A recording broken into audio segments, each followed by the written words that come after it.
Right, thank you very much. Try and get proceedings underway relatively promptly, if only because Stephen said to me that when he starts talking, he tends not to stop. So we've got about an hour and a quarter. The plan for this evening is that Stephen will present his book. If anyone wants a copy, they're on sale, I ought to point out, at the back of the room here. And for those of you that missed it, Stephen did a brief synopsis of what he's going to say this evening on the Today programme this morning, which is very interesting and very depressing. Well, not so much for me. I'm part of the same baby boom generation that Stephen is, but maybe for our children. So Stephen, for those of you who don't know him, is the chief economist at HSBC. I've known Stephen for a long time. I always felt that when he used to come and talk to me at the hedge fund that I work for, that Stephen was one of the most insightful people, and most insightful economists that actually comes along, because he does genuinely think outside of the box. And I think what he's got to say in this book and what he's going to talk about this evening is a very different way to look at the world. As I said, not particularly encouraging, but Stephen does have some views at the back end of the book, which I skipped to this morning, as potentially of some ideas about how we can actually make things slightly better. But you didn't come to listen to me, you came to listen to Stephen, so I'm going to hand over to him and we'll do Q&A afterwards. Stephen. Well, thank you very much, James, and good evening, ladies and gentlemen. Thank you very much for coming along. I first of all have to apologise to you because I'm not the other Stephen King, just in case you're wondering. In fact, I started writing books for one simple reason, because people come up to me saying, "Are you Stephen King, the author?" I can now say, "Yes, I am," which solves that particular difficulty. I wanted to kick off with some observations really about the inaccuracy of the title of this book. I called it When the Money Runs Out. And of course, in a literal sense, it can't run out because central banks can produce as much of it as they wish to. What that meant was more a kind of a sense that growth was running out, that economic growth was not delivering the kinds of pace of expansion that we'd seen in earlier decades, and something had gone really rather badly wrong over the course of the last few years. And this sort of sense of things not going quite so well was actually something that predated the financial crisis. Now, for me, this is an important year, not just because of the book coming out, more importantly because I celebrate a particularly big birthday. It's not 30 and it's not 40, and just in case you're wondering, it's not 60 either. It's somewhere in between. And I was thinking back actually as to how the UK economy has changed over the course of the last 50 years. So effectively it's the sort of history of myself through the UK economy. And in terms of per capita income gains, between 63 and 73, in real terms, there was an increase in per capita GDP of over 30%. Then from 73 to 83, there was an increase of about 13%. Of course, that was a particularly bad decade as a consequence of the two oil shocks and, of course, the recession at the beginning of the 1980s. And then from the next decade, from 83 to 93, a gain of over 20%. And then from 93 to 2003, there was a gain of over 30%, so almost a return to what we'd seen back in the late 1960s.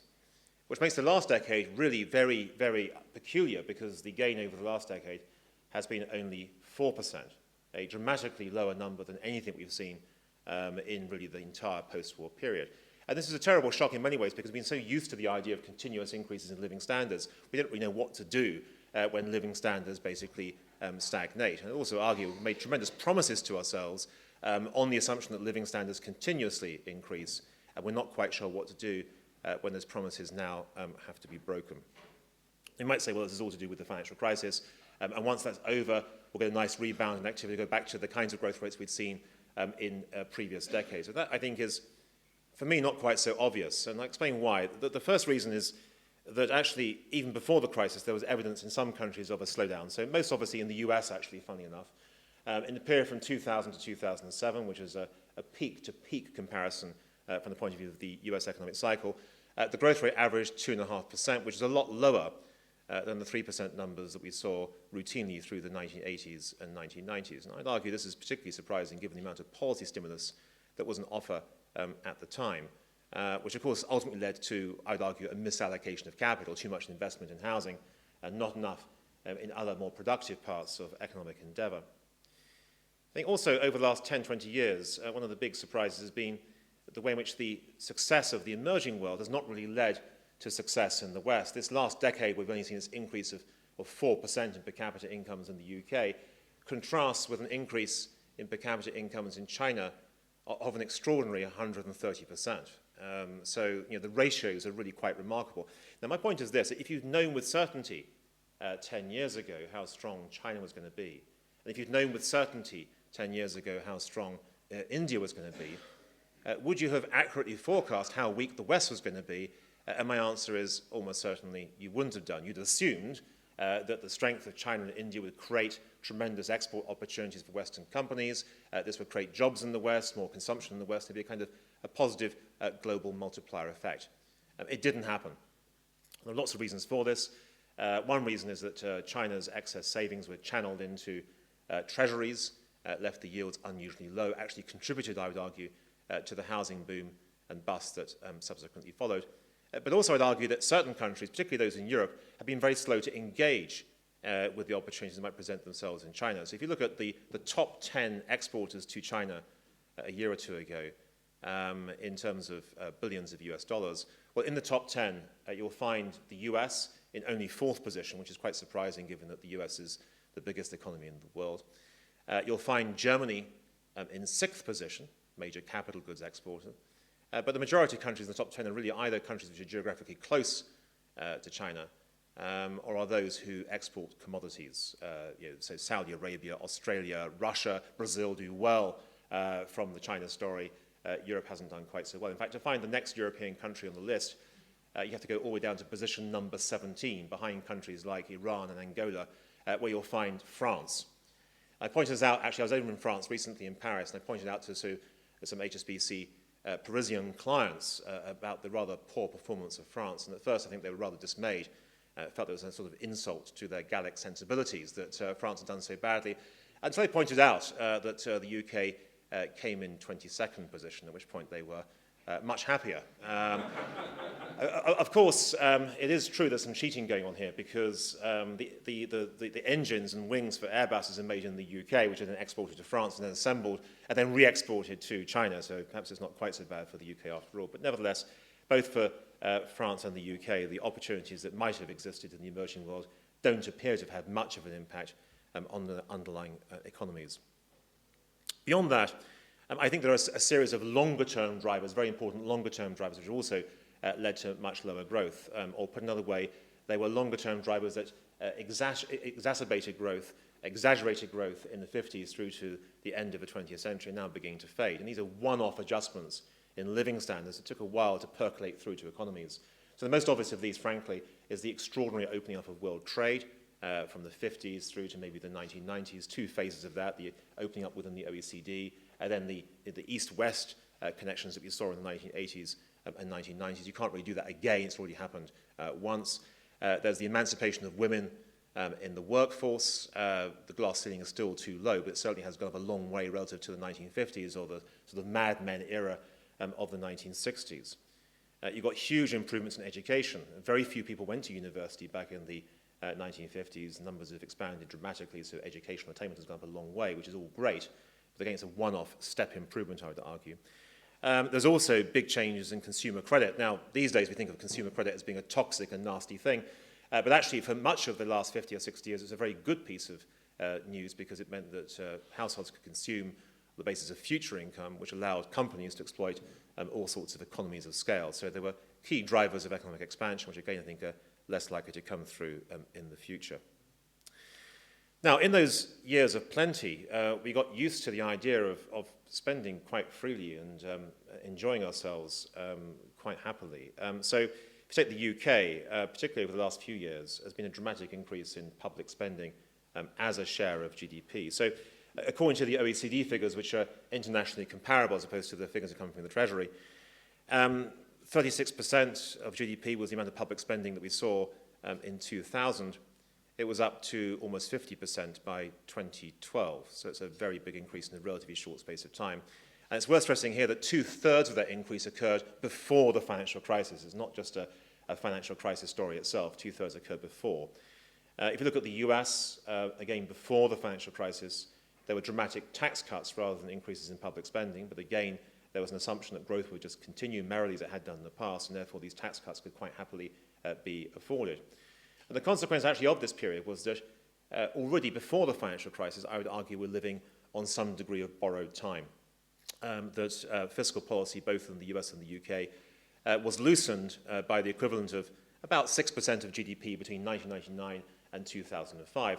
And of course, that was designed to prevent another crisis from occurring, which was the concerns about the dot-com bubble having burst and the worries about some kind of Japanese-style stagnation. So a lot of policy ammunition was used up at that particular point in time, even though it then led ultimately to yet another crisis.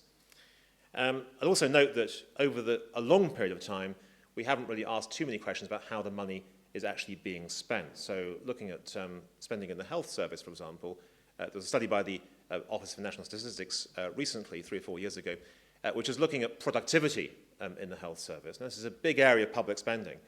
And they came up with 5 different estimates, which is a typical sort of statisticians or economists' approach to these kinds of things. But their 5 estimates included 2, which suggested that there'd been a dramatic increase in health productivity, 1 of which suggested there'd been no change in productivity, and 2 of which suggested there'd been a big decline in productivity. In fact, the only reason why productivity increased was actually associated with the use of statins, which of course has reduced dramatically the premature deaths through heart disease.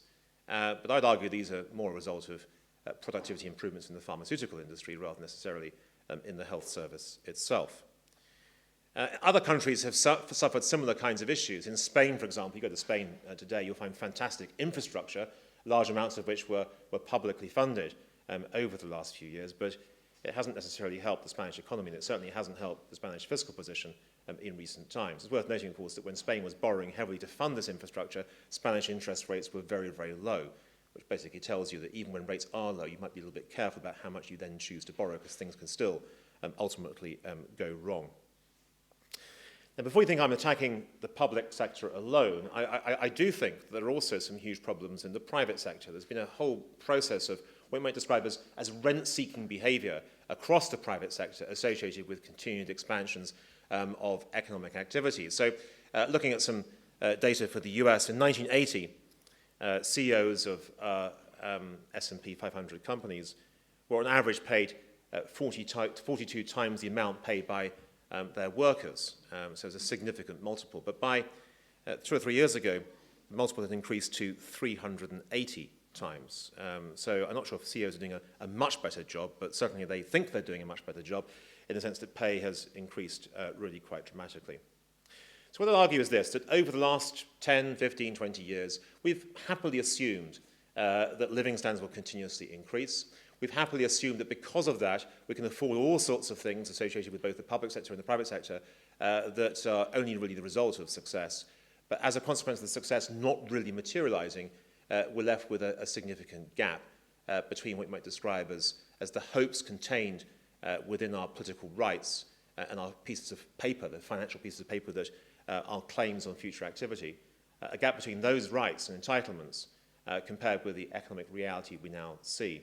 And actually in the book I summarize this in a few sentences, for which I'll almost certainly need to wear my glasses to read out. But this is how I felt about it when I was writing the book. I said that we began to extrapolate economic gains into the future. We began to believe that economies free of excessive government interference could happily expand over the years, delivering higher incomes for all. We were so confident in continued economic progress that we could be educated yesterday, consume today, retire tomorrow, have excellent health care the next day, and create a better life for our children, while at the same time saving very little. Capital markets would take care of everything. Returns would always be high enough to allow us to fulfill our whims. Sacrifice was unnecessary. We could borrow from others, foreigners, our children, and invest their money wisely for our collective benefit. And if we were lucky enough to have some savings, we could invest them all over the world, but with returns sufficiently high to guarantee both our own financial futures and the financial futures of those who benefited from our generosity. We hadn't just mastered our economies, we had mastered time itself. Now, this obviously creates a big problem. If you really believe that sort of thing a few years back, it clearly isn't true anymore. And what it invokes is actually an issue that Adam Smith raised so many hundreds of years ago, where he described 3 sort of separate states of the economy. And these states were admirably lacking in econometric definitions. He simply referred to the progressive state, the dull state, and the melancholy state, which I suppose in modern day language you think of as being continued economic expansion, stagnation, and maybe some kind of contraction or recession. And the reason why these states are dull and melancholy is because in a stagnant or contracting world, you suddenly find that one person's gain is potentially another person's loss. You end up in a much more kind of zero-sum world, which begins to create political strains. It begins to create uncertainties. It begins to create slowly a breakdown of trust. And with an absence of trust, markets themselves simply can't work as efficiently as we've been used to over previous decades. And of course, if markets aren't working well, the stagnation gradually gets locked in. And if the stagnation gets lost in, of course, the promises we made to ourselves increasingly cannot be met, and the mistrust gets bigger and bigger and bigger. And that's particularly acute, I would suggest, in countries with relatively high levels of income inequality. So in the book, I refer to two 20th century stories. Basically, Japan, which has actually coped really quite well from its stagnation over the last 20 years, and Argentina, which has done a whole lot less well, partly because when it started to stagnate, which is really in the post-war period, it was associated already with incredibly high levels of income inequality. And I note this because, of course, when you look around the Western world today, particularly in the US and the UK, levels of income inequality are very, very high indeed. And as a consequence, those issues about trust become more difficult, and the ability to reform becomes more difficult because there's always a sense that somehow someone will lose out in the initial stages from that particular reform. So we don't like the idea of reform because it's too painful, it's particularly too difficult, so we choose not to reform, we choose to do something else. And we end up with something which Sigmund Freud was particularly attached to. For those of you who have ever looked at some of his stuff, he wrote this paper called The Future of an Illusion, which was an illusion referring to religious illusion, really trying to ask the question, why was it that people believed in God in the first place? What on earth were they doing? Because he himself didn't believe in God. What was the justification for it? And this brings me on to the precise definition that he used. He said that we call a belief an illusion when wish fulfillment is a prominent factor in its motivation while disregarding its relations to reality. And what I'd like to argue here is that when it comes to policymakers today, there's a great deal of this kind of belief associated with wish fulfillment, a desire to make sure that things actually do improve or hope that they improve because the alternative is just so painful. So what we have is effectively, when it comes to policy and stimulus, what I'd call the theological option, which has now been adopted, but policymakers simply pray for a strong recovery. Unfortunately, their prayers as yet haven't properly been answered. So the answer actually is to depend not so much on structural reform, but instead on quick fixes. And the latest quick fix, of course, is associated with monetary policy more than fiscal policy. It's all associated with unconventional monetary policies, particularly quantitative easing. Now, I should stress at the outset that when QE was first adopted, it was an extraordinarily good thing because the alternative back in 08-09 would have been another Great Depression. That really would have been truly awful. So we avoided that, and that must be good. If you make a comparison, the value of GDP in the US is now up about 12 or 13% compared with the previous peak back in 2008. During the Depression, it was down 50%. So that's a huge contrast, a huge difference in terms of relative performance. But at the same time, I would argue that what started off as being a very powerful antibiotic has shifted to becoming more of a kind of addictive painkiller. It certainly papers over the cracks. It hides some of the difficulties in economies, but doesn't really deal with them in any meaningful way. And I'd argue, in fact, that increasingly QE is beginning to do damage. There are costs associated with QE that weren't properly recognized when it was first adopted. So one example of this is its impact on income distribution. Now, in the UK, there are two primary channels through which QE works. The first channel is via the so-called portfolio effect. Effectively, yields and gilts come down dramatically, which encourages investors to switch into things like equities and corporate bonds. And that clearly has worked. There's no doubt that it has worked, not just in the UK, but elsewhere over the last few years. But the second effect is really to cement a much lower exchange rate. This, of course, creates questions about currency wars, but nevertheless, for an individual country, if the exchange rate falls, you really hope it's going to help to rebalance your economy in a significant way. Actually, I was in China a couple of years back, and I was explaining to a Chinese policy official the supposed benefits of QE in rebalancing the UK economy. And she said to me, well, that's all very interesting, but what exactly does the UK export? Which is a bit of a sort of branding problem from a Chinese perspective. We've really failed to deliver the expectations that we can actually export to the Chinese. Anyway, so effectively there are two channels. Now, the first channel has lifted the value of financial assets. The second channel, through the exchange rate, hasn't really supported exports. What it has done, of course, is raised import prices and raised headline inflation. And without any corresponding rise in wages, it's meant effectively that real wages have been quite heavily squeezed. And I think it is actually quite a problem because it's effectively meant, and this is not an ethical or moral issue, it's effectively meant that those on wage income have ended up worse off than might otherwise have been the case. Those with financial assets have ended up significantly better off. Now, it's generally true that those on wage income are poorer. They would tend to have a higher marginal propensity to consume, whereas those dependent on financial assets would tend to have a rather lower marginal propensity to consume. So effectively, if you redistribute through QE from the wage earners towards those who are financially asset rich, in aggregate, you'll probably end up with a lower marginal propensity to consume. In other words, the impact on demand is smaller than you might originally have intended. I think it's certainly been true for the UK over the last few years. There are other costs as well. There's an issue about zombie companies. There's an issue about incentives for government to deal with fiscal retrenchment. If you know that QE is going to continue year after year after year, why bother to offer fiscal retrenchment? Because you know that the cost of borrowing is unlikely to rise so long as QE is in place. So a lot of the structural reforms that might be required are simply postponed for another day. Now, of course, there are those who say, well, we actually need more stimulus rather than less stimulus. And they tend to invoke the story of the 1930s, say, well, this is what bailed the US out. This is what Roosevelt delivered from 1933 onwards. Can't we have something similar? The answer, frankly, is no. We can't have something similar, partly because Roosevelt inherited a massive deflation. So it was perfectly reasonable for him to argue in favor of a massive inflation because he wanted to return prices to where they had been before the crisis first began. We haven't had deflation in the first place, so how on earth can you promise significantly higher inflation? Doesn't really work quite as well.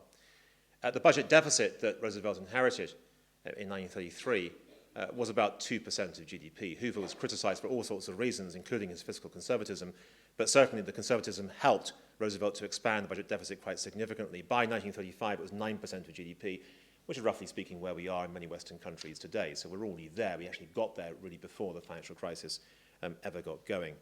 So I'd argue it's very difficult to push in that particular direction. Now, of course, there are other people who would argue that we can do this, one of which is Paul Krugman. I just wanted to quote from Krugman. He says here that the basic point is that the recession wasn't a typical post-war slump brought on when an inflation-fighting Fed raises interest rates and easily ended by a snapback in housing and consumer spending when the Fed brings rates back down again. This was a pre-war style recession, a morning after brought about by irrational exuberance. To fight this recession, the Fed needs more than a snapback. It needs soaring household spending to offset moribund business investment. I just don't understand the grounds for optimism. Who exactly is about to start spending a lot more? At this point, it's a lot easier to tell a story about how the recovery will stall than about how it will speed up. Now, you might think that's a pretty accurate description of what's happened over the last 2 or 3 years. Unfortunately, Krugman wrote this in August 2002. He is very much a stimulus junkie. He believes that there's a depression always lurking around every single corner and always believes in massive stimulus regardless. And I would argue that if you followed those policies, in fact, people did follow those policies back in 2002, rather than solving a problem, it contributed to a subsequent much bigger problem in terms of the bubble that was then created over the following few years. So effectively, too much stimulus in itself can be rather bad for your health. So that leaves us with a lack of growth, a lack of trust, and a lack of trust in many different walks of life. Because it's not just bankers who are not trusted, and I fully accept that my particular area of economic endeavour has not found favour in recent years, but also governments are not trusted. If you look at Gallup polls in the US, you'll find that the trust in government in the US is lower than it has been at any point since the 1970s, so lower than was the case during Watergate, which is pretty extraordinary. We have massive mistrust between nations. Think about what's going on in the Eurozone currently. The creditor nations of Northern Europe simply do not trust the debtor nations of Southern Europe. These areas of mistrust are all potentially worrisome from the point of view of what happens in the future, and they are partly a consequence of ongoing economic stagnation. And in the book, I actually wanted to invoke some historical examples to demonstrate what happens when you enter into a period of stagnation, or what is threatened by a period of stagnation after a previous period of rising living standards. Now, some of these might be a bit extreme. I used the example of the Black Death and how it then led to the Peasants' Revolt, which might be a little bit too far back in the past. I talked about the French Revolution. The French Revolution is particularly interesting because de Tocqueville, who wrote about the French Revolution, talked in some detail about how, in the years before the Revolution, in the previous decades, there had been a really quite significant increase in French living standards, and that part of the problem that led to the Revolution was the fact that there were a couple of very nasty hailstorms and harvests, which led to a dramatic drop in the harvest, which in turn meant, of course, that bread prices rose quite dramatically. It's effectively the failure of political institutions to cope with the distribution of the losses associated with that particular crisis, which then inadvertently led to the revolution. By the way, in terms of doing my research on this, I did discover that Louis XVI was, in fact, the first genuine fat cat. And the reason for mentioning this is that I discovered that when he was guillotined, his neck was indeed so fat that the blade couldn't get all the way through. He had to be finished off with an axe. I mentioned it in passing. Anyway, so and then you've also got the story in the UK at the end of the 1920s and beginning of the 1930s. Now, this is another interesting story of losses, and it actually bears relevance for what's happening in the Eurozone today, because the UK in the late 1920s, having gone back on the gold standard under Churchill in 1925, ended up with effectively a far too overvalued exchange rate. I think everyone knows that now. But over the years that followed, the UK was determined to effectively keep its international creditors happy, and therefore insisted on delivering continuous austerity year after year after year. Now, some people say, well, it was Snowden's budget in 1931, which then led to the UK going into its own version of the Great Depression. This actually is totally untrue. The story, effectively, is that the Snowden budget in September 31 was, by accident, the escape route from depression, because it was incredibly draconian. There were incredible cuts in public sector pay, including a 25% cut for various members of the military. Some of the Royal Navy, who had been on manoeuvres earlier that month, came back to Invergordon in Scotland just after the budget, discovered they're going to get pay cuts of 25%, and there was a mutiny. And once your military is mutinying, you're basically in big trouble. You can't continue politically as you were previously. So effectively, within 10 days, even though the Times congratulated Snowden for this tough budget, showing its determination to do all this kind of difficult stuff, within 10 days we were off the gold standard, and actually the escape from the gold standard proved to be the trigger for a subsequent strong economic recovery. So the question that's raised from all these examples, in one sense, is how do you adjust to a more difficult economic reality? How do you cope? In particular, we made promises to yourselves for the future, which is particularly true of what's happened recently, which cannot easily be met. The most recent example, perhaps, of a variety of different responses comes from Asia back in the late 1990s after the crisis. And this varied from a revolution in Indonesia through to some pretty nasty racial stuff that came through in Malaysia. Effectively, Mahathir Mohamad tried to blame dark, mysterious forces, effectively it was anti-Semitism, beginning to come through to blame for why Malaysia was in difficulty. And Korea really knuckled down and accepted that life was difficult, that Koreans had to make significant sacrifices. But there's no sense in Korea that there were any special cases or special pleading. And one reason for that was that public spending on social security and health was very, very low. And therefore, there was a sort of sense that everyone really had to adjust. There was no safety net. Everyone had to adjust very quickly. They did do so, and they rebounded very quickly, which has not been the case in the Western world recently. And my time is quickly running out. I can see the clock ticking. And I wanted to just finish off with some comments about the final two chapters of the book. The first is this issue of dystopia, a nice cheerful title for the penultimate chapter. But before you get too depressed, the final chapter is called Avoiding Dystopia. So there is some light at the end of the tunnel. So in terms of dystopia, what are the risks out there for the years ahead associated with this persistent economic disappointment? Well, the first one I would suggest is that we see a return of some kind of protectionism, not so much protectionism in trade, but rather in capital markets. The more that each individual country tries to engineer a stronger recovery, perhaps through QE-type policies, the bigger the risk is of capital leaking out, going to other countries, becoming increasingly unstable, all of which leads to more in the way of capital controls one way or another. A second risk, which I never thought I'd mention in Japan's case, is the possibility that as the fiscal authority establishes dominance over the monetary authority in a desperate bid for growth, you eventually end up switching from deflation, extraordinary enough, to maybe even hyperinflation in the years ahead. Not particularly likely, but I think it's something to watch out for in Japan, because there's no doubt that RBA has made a tremendous political commitment to generating much faster growth. It's not clear that the supply side performance of Japan is capable of delivering that growth. The danger is eventually you find that the Bank of Japan loses independence altogether, and you end up with a much nastier inflationary outcome. And I stress here that no one ever plans a hyperinflation. They happen by accident, not by design. Third issue is the stately home effect. If we want to live well in the West for the time being, we can effectively sell our children's assets. We can effectively flog off our assets to foreign investors. This, of course, is what the aristocracy did during the 19th century. It's something which could be repeated. And you can arguably say that it begins with the purchase of soccer clubs in the UK, but it can go much wider than that in the years ahead. So it's one way of living beyond your means in the short term, but effectively it imposes a burden on future generations. The Eurozone crisis, I think, is in danger of getting worse. I'd argue that the ECB so far has actually, a bit like a painter and decorator who comes along to a house which is suffering from tremendous problems with subsidence and simply covers over the cracks and pretends that nothing is really difficult there. But the underlying problem in the Eurozone is still this imbalance between Northern European creditors, Southern European debtors who cannot easily repay their creditors. And that creates tremendous political strains, which, in my view, are in danger of leading to an increase in political populism and maybe even political extremism in Southern Europe over the next few years. It's a very disturbing story, I think, for the years ahead. So, final chapter, what reforms do we need? Not all these relate to the UK. The first reform is an international financial reform. One of the reasons we've had tremendous financial crises is the behaviour not so much of those who've borrowed too much, but rather those who have lent too much. I'm thinking here of countries with very, very large current account surpluses.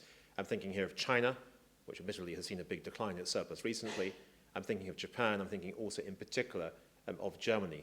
These countries that invest dramatically abroad need to ask more questions as to exactly what it is they're investing in, and also have to accept that if they invest in assets abroad, there is a significant risk of loss for them if things go wrong, and they shouldn't expect to be repaid in full. One way perhaps to change that is actually to use the ratings agencies, not just to downgrade those who borrow too much, but also those who lend too much as well. They're both two sides of the same coin. There's no distinction in one sense between those who borrow and those who lend. In the Eurozone, if you want to avoid the Eurozone breaking up, if you want to avoid some kind of terrible series of unruly defaults, you want to avoid significantly higher inflation. There's only one way of doing that, really, which is to have some kind of fiscal and political union. I've got some suggestions in the book as to how you might do that. It is incredibly difficult, but what I would argue in the Eurozone is that virtually all the options that are available are incredibly difficult. So the fact that it's difficult doesn't mean to say it necessarily is impossible. Though, of course, it raises some big questions about the UK's role in Europe, as you all know. For those countries with excessive fiscal deficits outside the Eurozone who have access to a printing press, I'd argue strongly in favour of some kind of equivalent or return to a kind of Graham-Rudman-Hollings kind of process from the US in the 1980s. And the advantage of this was that although there was automatic sequestration in terms of spending cuts in the years that followed, there was a safety valve. In years of recession, the sequestration process would be suspended for a short period of time, and therefore there wasn't the danger of a continuous locking in of potential economic downward spirals as a consequence of delivering austerity during periods of economic contraction. Some kind of new social contract to protect the interests of younger generations, preserving investment in infrastructure or education, but at the same time accepting that to do that, you have to make cuts elsewhere. And I would actually look at cuts in areas which I accept are particularly difficult to look at, including further issues about social benefits, issues about the health service. We can't measure output in the health service. Why don't we actually look at it in terms of making sure it's more efficient rather than simply spending more money on it? Greater mobility of labour and capital across borders, particularly in the Eurozone, it hardly shifts at all currently. It needs to happen much more in the years ahead. Dealing with banks. Now, I'm aware that I might have a sort of biased view. Banks are even worse than you think. No, that's not quite true. But my point with banks is this, that I think that banking has suffered enormously. It has not covered itself in glory at all. I think there is a strong case for some kind of, almost like a Hippocratic oath for bankers, which accepts that if they are proven to be rent-seeking, greedy, and doing significant damage to the interests of their shareholders, or indeed at the interests of the wider community, then they should face much bigger punishments than they have faced so far. And that includes things like being struck off, losing their ability to operate as bankers, being heavily fined, and perhaps even going to prison. I mean, I don't see any reason why you can't think of it in those terms.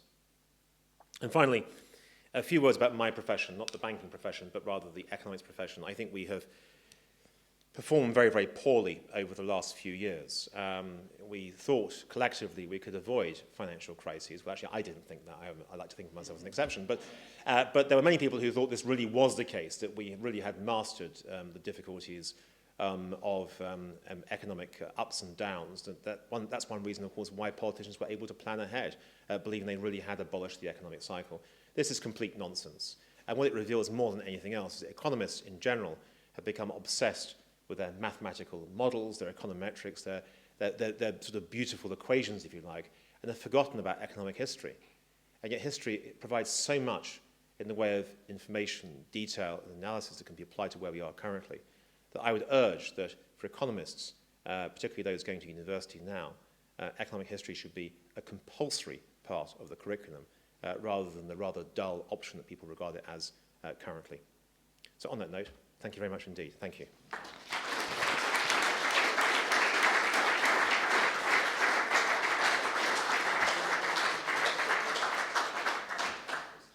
No, thank you, Stephen. I don't know about economists going to university. There's a few central bankers that can actually look at some economic history, in my view. I'm sure there's tons of questions, but I'm going to use Chairman's prerogative to go first. One of the things that you see, and I would argue the current coalition government in the UK has tried this thing to rebalance, if you like, this problem between those who have rights, so for example, public sector workers who've got pensions, and those that haven't. And you talk about this intergenerational transfer. Yes. But the politics of that have been phenomenally difficult. Yes. Here you had a government that came into power. It said, we want to change the entire public sector system. We want to change public sector pensions.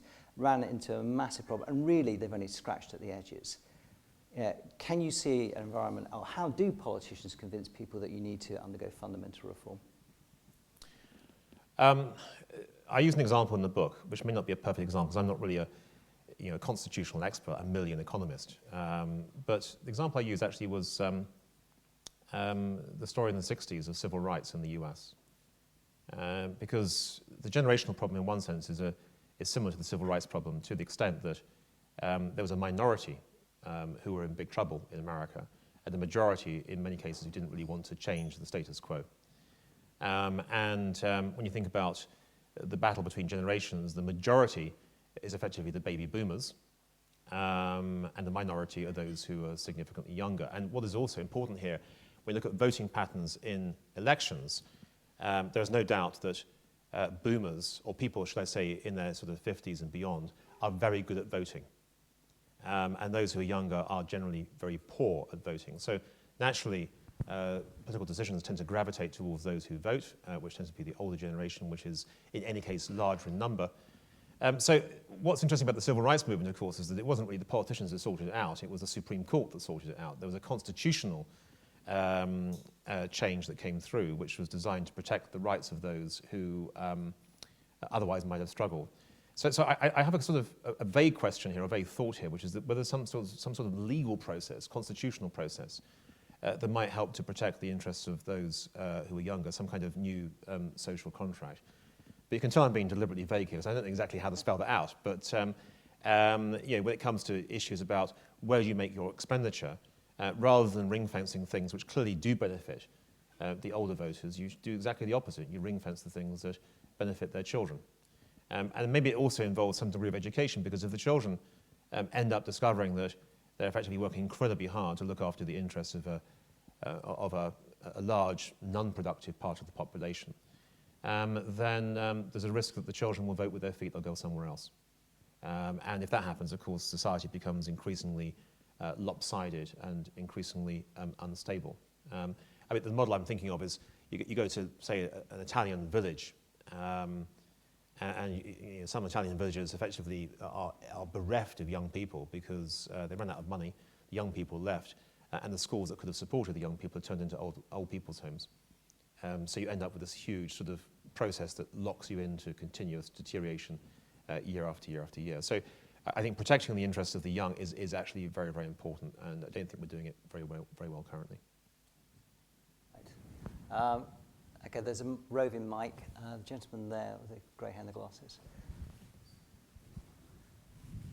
Stephen, thank you for a very interesting, thought-provoking talk.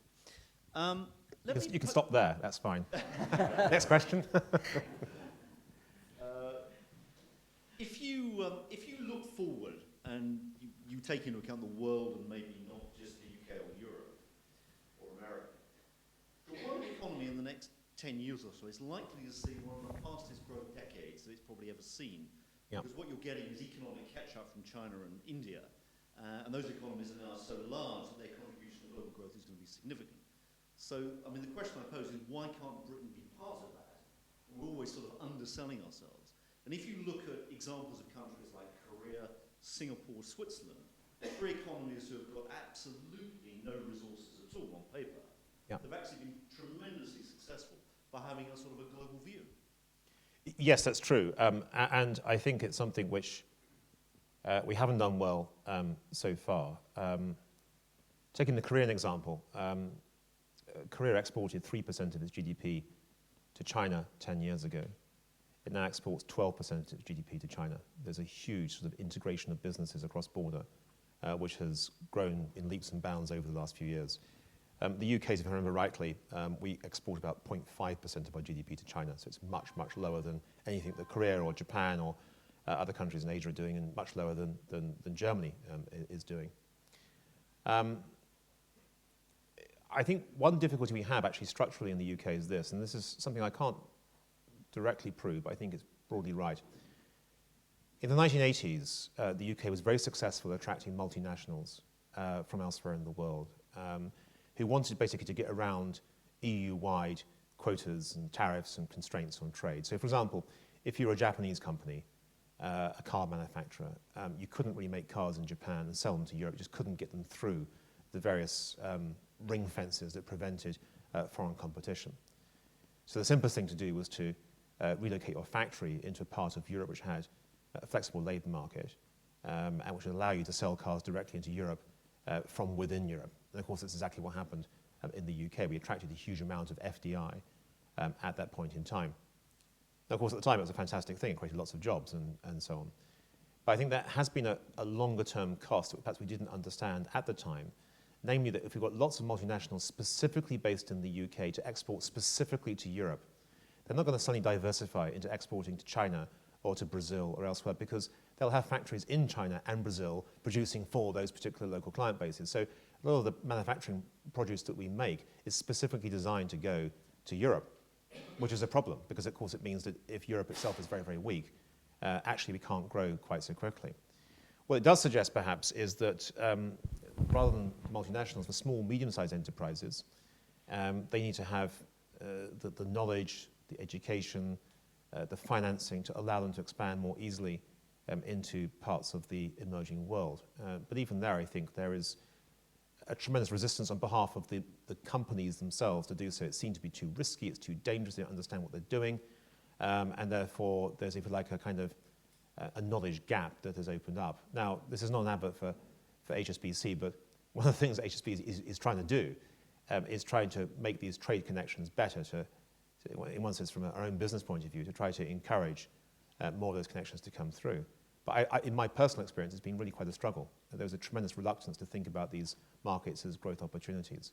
But I think I think you're exactly right, this is exactly what you want to be doing. But for whatever reason, we have struggled to do it. Can we hear the front? Yes, I wanted to ask you, again, I thought it was an excellent talk.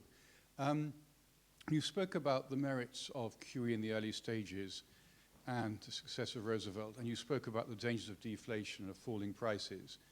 Surely falling prices are a good thing. I mean, if you're a business and you're overstocked, you cut your prices.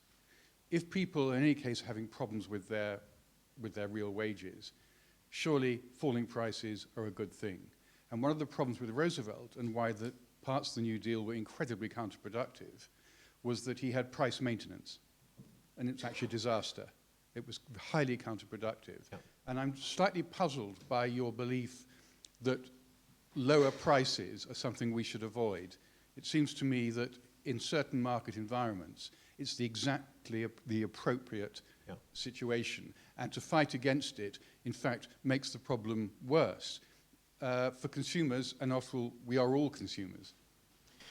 Yes. Well, first of all, there are certainly distinctions between what I describe as good and bad deflation. If you go back to the period before the financial crisis, in fact, maybe to say 2001, 2002, I think that the UK was importing a great deal of what I describe as good deflation. So it was effectively associated with big declines in manufactured goods prices coming from China or other places where things were being outsourced. And that, I think, led to a terrible monetary mistake, because at the time, the Bank of England was so fixated on hitting its overall inflation target, the only way it could do so was to create very loose domestic monetary conditions to create higher domestic inflation to offset the lower imported inflation. And that was a pretty dumb thing to have done in hindsight, because, of course, it simply meant that all the leverage difficulties that subsequently came through did indeed come through, and you ended up with house price gains and other bits and pieces that proved to be unstable. However, I think in current circumstances, falling prices in a particular condition are awkward. They're awkward because if prices come down when interest rates are already at zero, in effect, you end up with rising real interest rates. If prices come down when interest rates are at zero, it means that real debt levels start to rise. Debt burden gets bigger, and then you discover that you begin to move into a world whereby, rather than dealing with debt through, say, inflation, you end up dealing with debt through default, and you see more defaults coming through. So the specific concern with deflation at the moment, I would argue, is the fact that interest rates are already at zero. QE is questionable in terms of how it has an impact. And the debt dynamics associated with falling prices and zero interest rates can be potentially quite alarming. And perhaps the most obvious examples of this are actually not so much the UK, but the Eurozone, whereby you've got tremendous deflationary pressures coming through, and where the dynamics of government debt have, as a consequence, become extremely difficult. Whether it's Spain, whether it's Greece, they are facing incredible problems, partly because of that process of deflation. So, but default through inflation doesn't count as default? Oh, no, it does count. I didn't really have time to discuss this. I was watching the clock, and I was aware that James would tell me to shut up at some point. In fact, probably should have told me to shut up beforehand. But in my book, what I'm really arguing for is the idea that somehow you have to take losses, because the expectations we have are too high relative to what we can actually deliver. So there are different ways of taking losses. There's a political process. You can actually decide who takes the losses. You can do it through cutbacks in public spending or wealth taxes or whatever it is. You can do it through that kind of honest process of saying this is what we're going to do. Or you can do it through default, in the sense that eventually someone says we really just cannot repay. So you have a default and maybe some kind of restructuring, and it becomes pretty unstable, which is what we saw in the 1930s. Or you can cheat. And cheating comes via monetary policy. It's cheating domestically through higher inflation, because effectively it redistributes income from creditors to debtors. It redistributes from, like, savers to borrowers. Or you can cheat internationally by devaluing your exchange rate. This is particularly pertinent today. And the reason why it's pertinent today is because when people talk about government debt being high, back in, say, the post-war period, the immediate post-war period, the creditors were almost entirely domestic savers. So in the US, for example, after the Second World War, almost all the debt that the government had issued was owned by Americans, whereas now 50% or more of US treasuries are owned by foreigners. So the obvious thing to do for the Americans is to devalue, because they've effectively sold their treasuries to foreigners in dollars.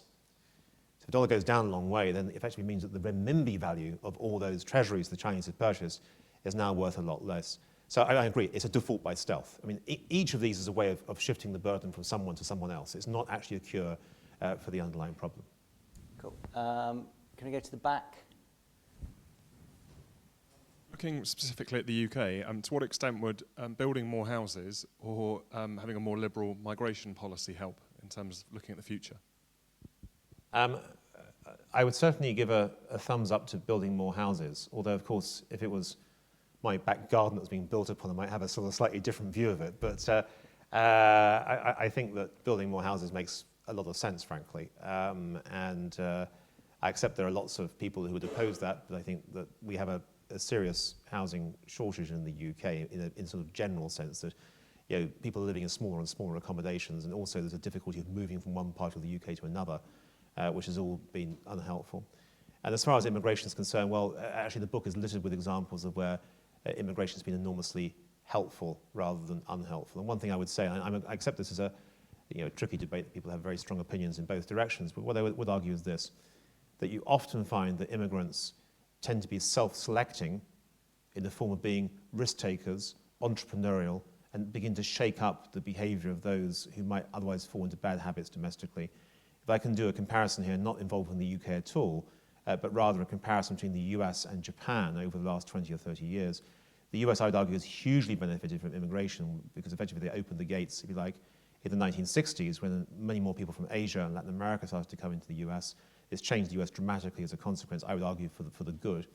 Whereas in Japan's case, with a complete absence of immigration, I would argue that society has become increasingly stultified and again, simply unwilling to take the kinds of risks and deliver the kinds of reforms that may eventually lead to faster growth. So I think there's an interesting contrast between those two experiences over the last 20 or 30 years. Can we go there to that person? Each year I go to Paris, to the Sorbonne. I give a lecture on whether UK will join the euro. And each year I have to come up with a more unusual set of circumstances. This time I said it was more likely that Clegg and Cameron would form a civil partnership with each other. But one comment made was that the euro, in effect, is a bit like a European gold standard. And that in effect, Europe has adopted a quasi-gold standard. Yes. And if so, and if you agree with that, would you regard that as actually representing the terminal illness of the euro? In the same way that the gold standard was unsustainable, so will the euro be. Well, first of all, I think there is a big similarity, which is, of course, that each individual country has no ability to adjust monetary policy. And that's exactly the difficulty the gold standard face. There's one big difference, though, which is that under the gold standard, if you've got rapid growth, you inevitably have to have deflation, which is what you saw in the late 19th century. And the problem with deflation is that although you may have growth, you end up with a very big redistribution, which may be particularly unacceptable. In fact, there's an interesting story here when the US adopted gold in the late 19th century, whereby effectively those in the northeast of the US did very, very well because deflation effectively rewarded them. They were basically creditors. Whereas those in the south and the western states, who are mostly debtors, particularly farmers, did very, very badly out of the gold standard because of the deflation that was imposed upon the US economy as a whole.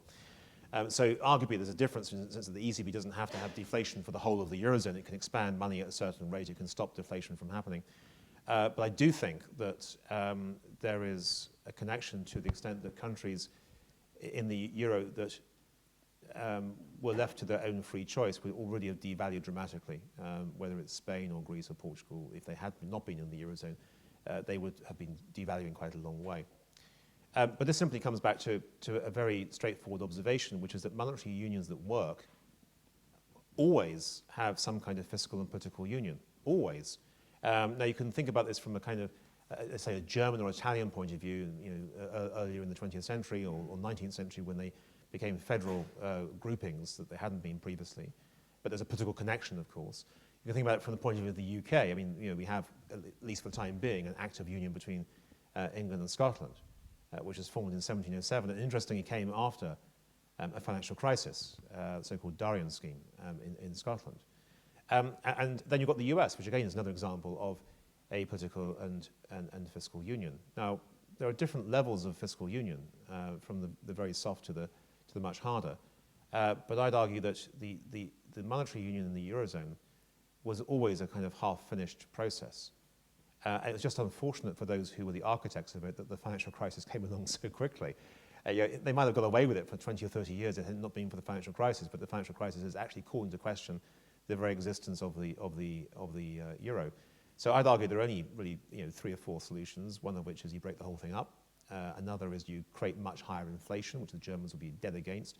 The third is you end up with some kind of involuntary or aggressive restructuring in Southern Europe, and the fourth is probably some kind of ultimate creation of a fiscal union. And I find each of those incredibly unlikely. But they're the only possibilities. And this is what's so challenging about it. It's a bit like in Alice in Wonderland, where the Queen says to Alice, I always try to believe in 6 impossible things before breakfast. It's the same thing with the euro. Each of the options seems to be ridiculous, which is why you keep bringing in the painter and decorator to paper over the cracks, because it's the easiest way in the short term of resolving the problem. So if you have to pick one of them. For me, this is without my sort of Anglo-Saxon hat on, my sort of European hat on. I look at the history of Europe post-war, and one thing I think is important to recognize, that Europeans hate flexible currencies. Every opportunity to create a closer currency arrangement has always been taken, whether it goes from Bretton Woods through to the European monetary snake, which was a failure, through to the ERM, through to the euro. There have been very few occasions when there really have been separate floating currencies in the Eurozone area. So whether it's the best judgment to make for the euro is another matter altogether, but I think that ultimately, if all other options fail, then some kind of fiscal union may eventually happen. But then against that, of course, you've got the uncertainties, particularly in Southern Europe, where you've got certainly a rise of some kind of political and economic nationalism. One at the front here. I might take 2 or 3 here, and the lady in the middle, and then the gentleman at the back. If we can take 3 in a row, because we're beginning to run out of time. When just following on from what you've just been saying, when Draghi said we will do whatever it takes, he said that with the blessing of the Germans. And Merkel had been sort of pretty critical of just about every kind of soundbite that had come out of Europe until then, and after that she shut up. Yeah. Was that not the point where sort of European sovereign debt was effectively sort of mutualized on a sort of verbal contract?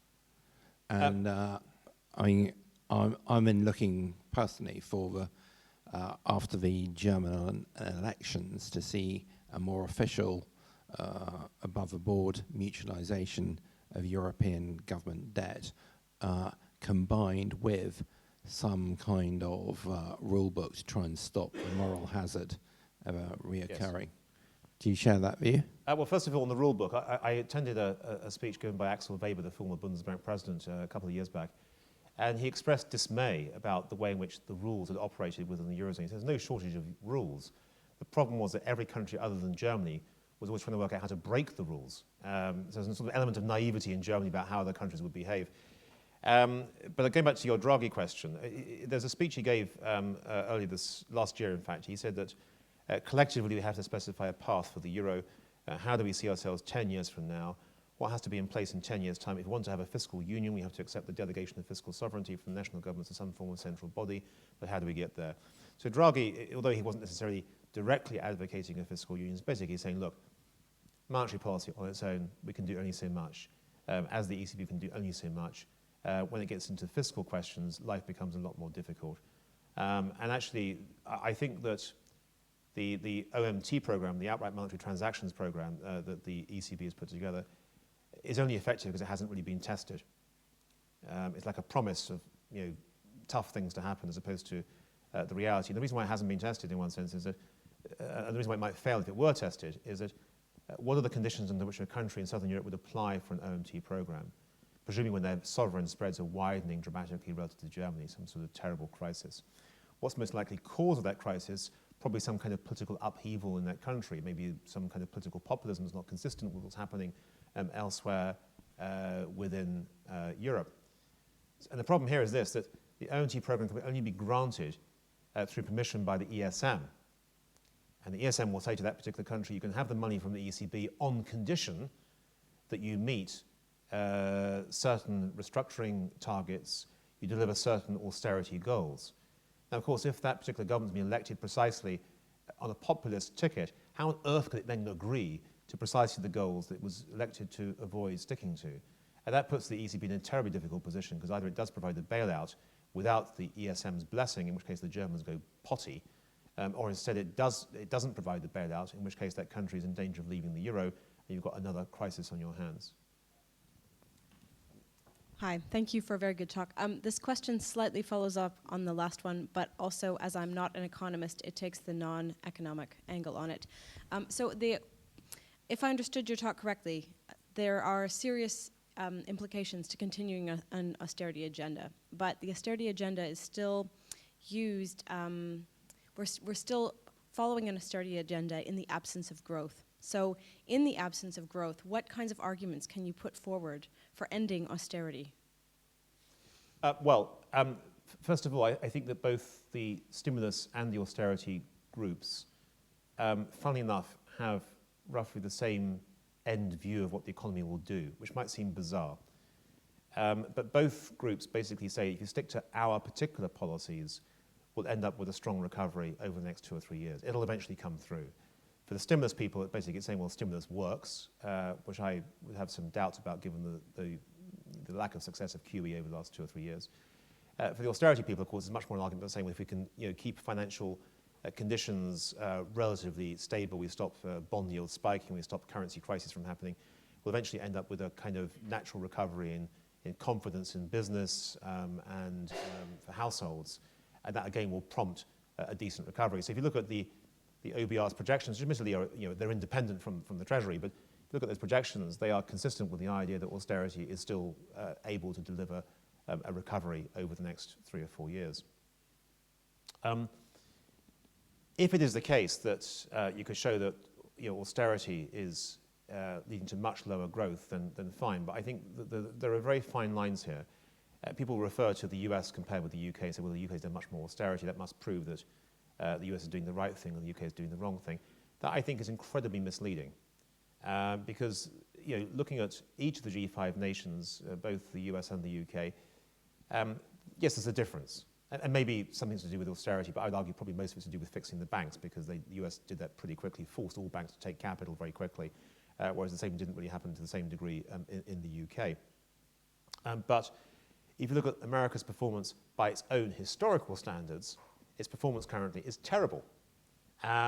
So the issue for me is not so much how these countries are performing against each other, but how any of these countries can performing compared with their own previous history.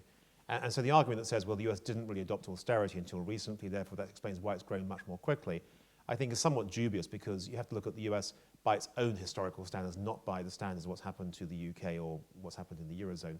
And what the US used to enjoy was what I call bounce-back ability. When it ever had a deep recession, it really bounced back extraordinarily quickly. It would enjoy growth in the first and second years of recovery, maybe 4, 5, 6%.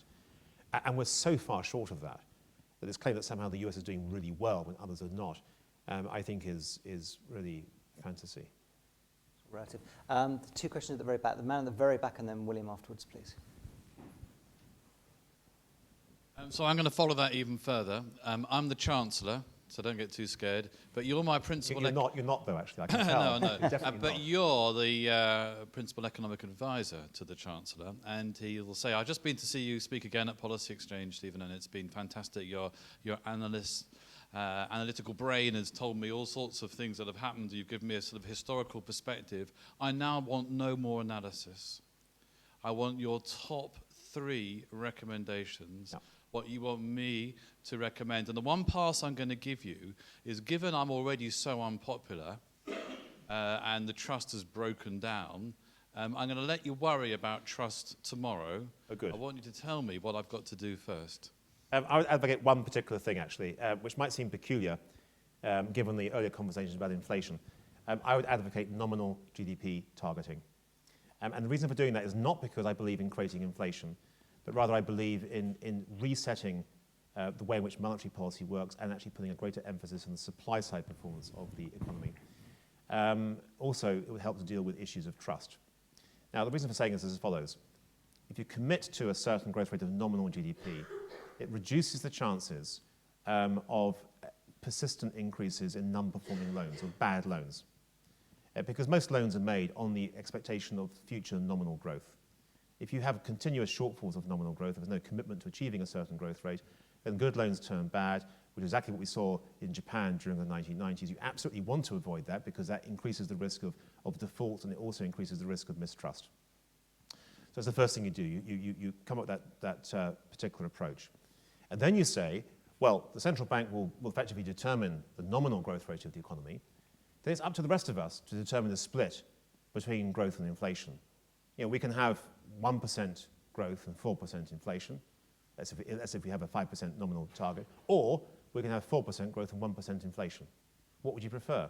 And then we start having a proper debate about exactly how it is that we improve the split between growth and inflation, which would come back to issues like maybe education over the longer term, but in the shorter term, making a much bigger push into countries like China, India, elsewhere. So I've given you one answer, but it's my most, I mean, 3 is asking a lot, I think, but one answer I would come up with is nominal GDP targeting. Now, again, I accept that people might think this is a backdoor way of creating inflation. I don't think it is. It is much more a way of saying we can create a nominal environment that works, and it's up to, it's almost like going back to the 1980s with the medium-term financial strategy, so saying actually we want to improve the split between growth and inflation. And rather than focusing on a particular inflation number, say actually we want to get the inflation rate down and the growth rate up. This is the ideal thing to be doing. And that would be my recommendation. One out of 3. William. I'm also not an economist, so forgive me if this question is rather stupid. It won't be because you're not an economist. Thank you. There's a lot of talk about GDP numbers, but I've always been a little confused. If the government starts to reduce its expenditure and its activity in the economy, which being a liberal-minded sort of fellow I think is probably a good idea, that of itself reduces GDP activity. So if GDP remains the same and the activity of the government in the economy is reduced, it must follow, must it not, that the activity of the private sector has increased. And in my slightly sort of simplistic way, I see it rather like this. You're on a training regime. You're a rather overweight fellow. Not you, of course. A person is. And they go on this training regime and go on a diet, but they don't seem to lose a lot of weight. But their body mass is changing from fat to muscle. And in the same way, I think the focus on the GDP number, rather than what constitutes the GDP number, is extremely misleading.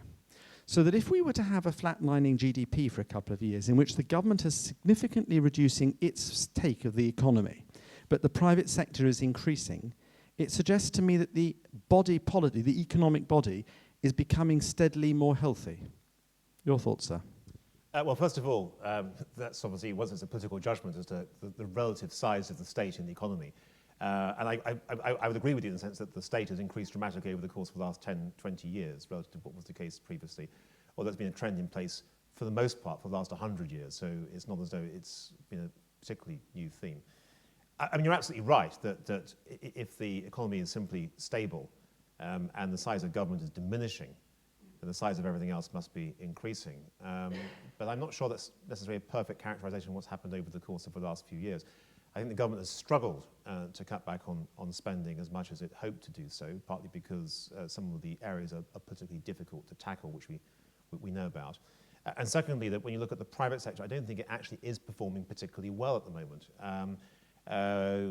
One example, this morning we had terrible retail sales figures out, which suggests that there are certain aspects of the consumer which are not particularly healthy. The hoped-for recovery in exports that one would think is part of a thriving private sector hasn't really materialized, despite a huge fall in sterling. And then more broadly, there are some questions about the productivity performance of the private sector and indeed the broader economy over the last few years. This comes back to the zombie company point I made earlier on, that I think there are some signs perhaps that although in one sense the absence of corporate bankruptcies and the relatively high level of employment are very encouraging from a social perspective given the huge losses of GDP which have taken place, I think there is an issue about whether those resources are being productively employed. In other words, that there may be an increase in fact, zombie companies protected through falls in the exchange rate and unusually low levels of interest rates and QE. So in that sense, the capital markets may be functioning not as well as they were previously, preserving activity in the wrong areas of the economy and not diverting it to the more efficient areas of the economy. So I think there are still some difficulties out there. Right, I'm going to take 2 last questions. There were 2 hands, one here. Did you want to ask one? One here. And can we take them together and then we'll wrap after that. So the gentleman here. Hi, Rory Meakin, Taxpayers Alliance. What is your estimate of the growth maximising percentage of GDP of the state spending? Can we grab the other question as well at the same time? This gentleman here at the front. Hi, I mean, my question is very different, actually. It's something which seems to have been very much absent from all this debate on GDP and so on. Now, well, of course, GDP is important, but if I quote figures that you yourself mentioned, which is between, I think, 2003 and 2013, the economy grew by 4%. In per capita terms, yeah. Yes. Now, the problem I have with this is that it focuses a lot on GDP growth, which is not very much. But the problem I have is, well, what does it mean per person, per individual, per capita? Because at the same time, the population increases. Yeah. So in fact, I don't want to say that people are let me just, I'll answer the question. But my figures were specifically per capita. So I was adjusting for the increase in the population. Does it because take obviously into the account total inflation numbers. then? Does it take into account inflation then? This is in volume terms. Constant currency? It's a genuine measure of changes in living standards per head. Okay. Because if you look at the UK in total, it looks better because of the very large amount of immigration that's taken place over the last 10 years. You have to adjust for that, so that's what I did. And the same comment applies, for example, people talk about the economy in China, and it's growing at 10% a year. Well, I agree with you that. But the standard of living there is very low. So, I mean, I'm not exactly what's GDP per capita in China, but it may about $7,000 a year. So you're talking about a $700 increase per year per person. If you're talking about, I don't know, here it's maybe, I don't know, 40,000 a year or whatever, and just a 2% increase here is as much as 10% in China, which is, we are not measuring like with like, you see. We are measuring GDP growth as, well, in fact, there are other issues that are relative to, should be taken into account. Okay. A few years ago, there was this economist, Margaret Thatcher, talked about disposable income. Okay, so there are a number of issues related to disposable income. There are also issues related to average. Okay, how you're talking about just the average of GDP per head, just a simple division, or are you also talking about the distribution of wealth? Because as you yourself mentioned, some people are getting much wealthier than others. So how does it leave us within this context? Okay, I'm going to answer your question first of all. It'll be a shorter answer, I think. Looking through UK history, it looks as though the British public prepared to tolerate total tax of maybe 40% of GDP and no higher. Every time it goes higher, it comes back down again. Now, given that public spending for the last few years has been significantly higher than that, you inevitably end up with large deficits.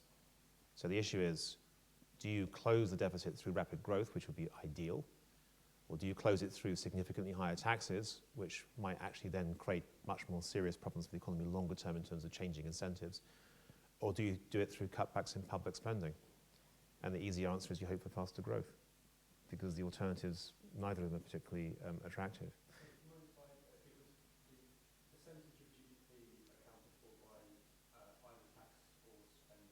Well, what I'm saying is the tax is about. Which maximizes growth. I think it's very difficult empirically to show what that number is unless you do cross-country comparisons, and you're into big difficulties with regard to trying to control for differences across those countries.